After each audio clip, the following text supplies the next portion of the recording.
Title on screen: 3 true scary stories that actually happened.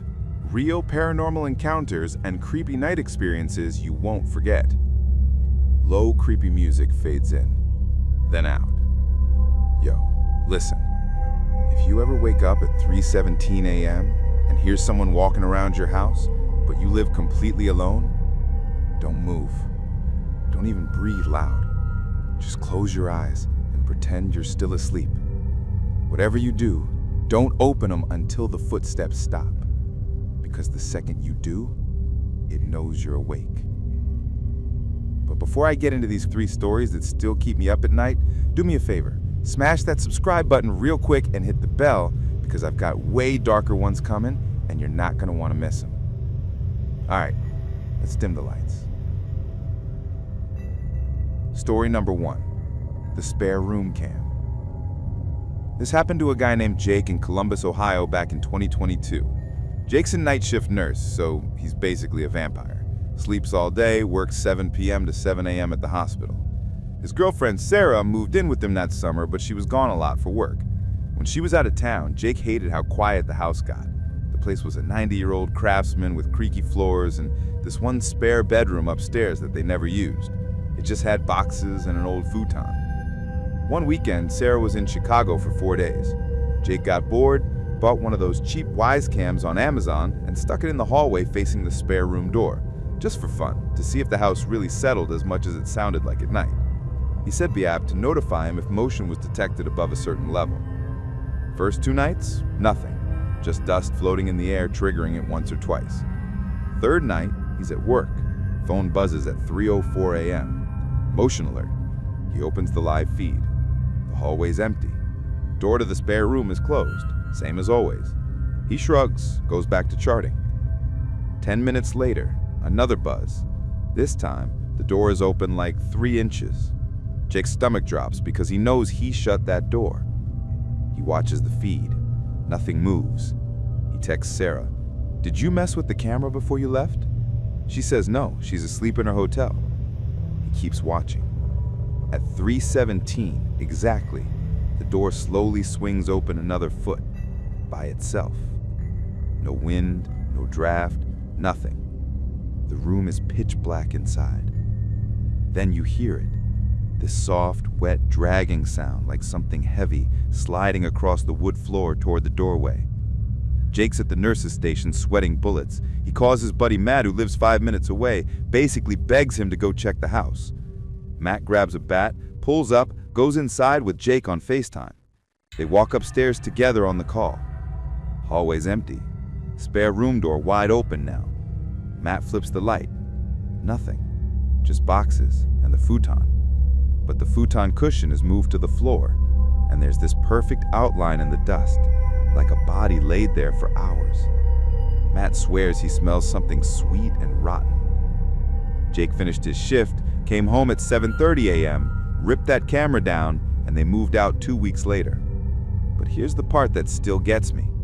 When he factory reset the camera and dumped the memory card, there were 47 video clips he never got notifications for. Every single one was between 3 and 3:20 a.m. And then every single clip, if you slow it down frame by frame, there's a pale shape crouched in the corner of that spare room, just rocking back and forth, watching the door.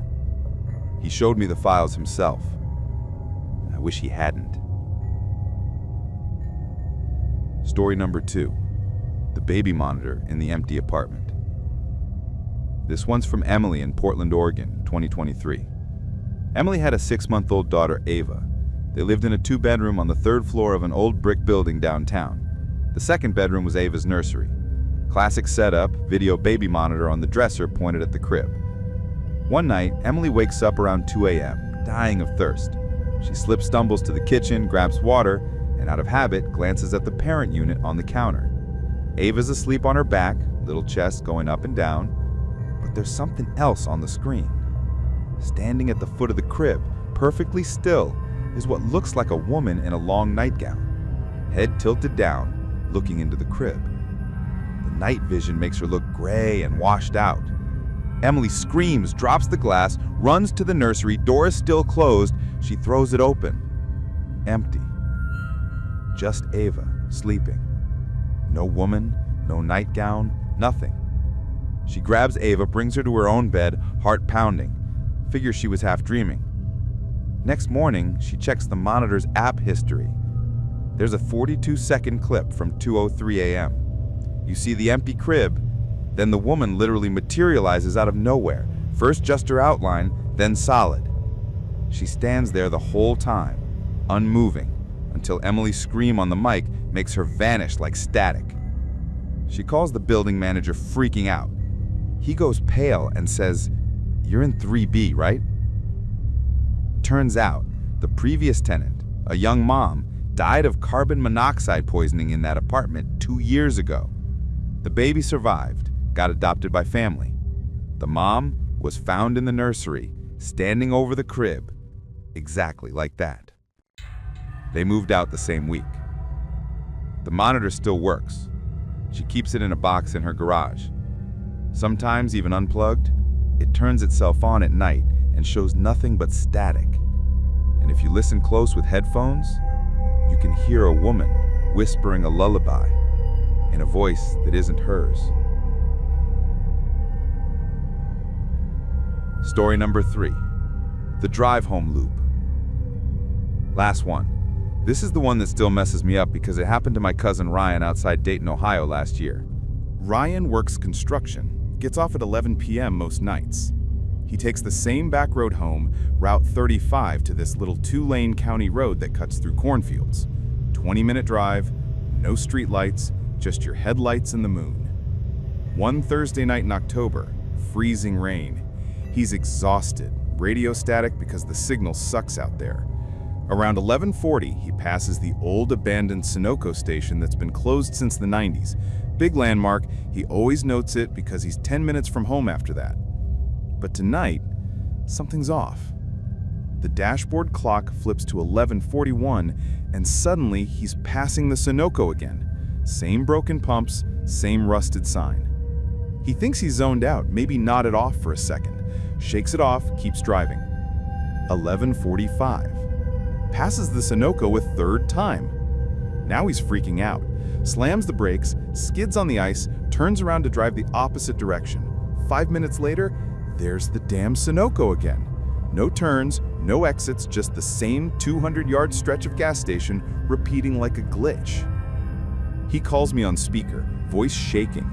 I tell him to pull over, mark his location. He stops the truck, gets out, looks around.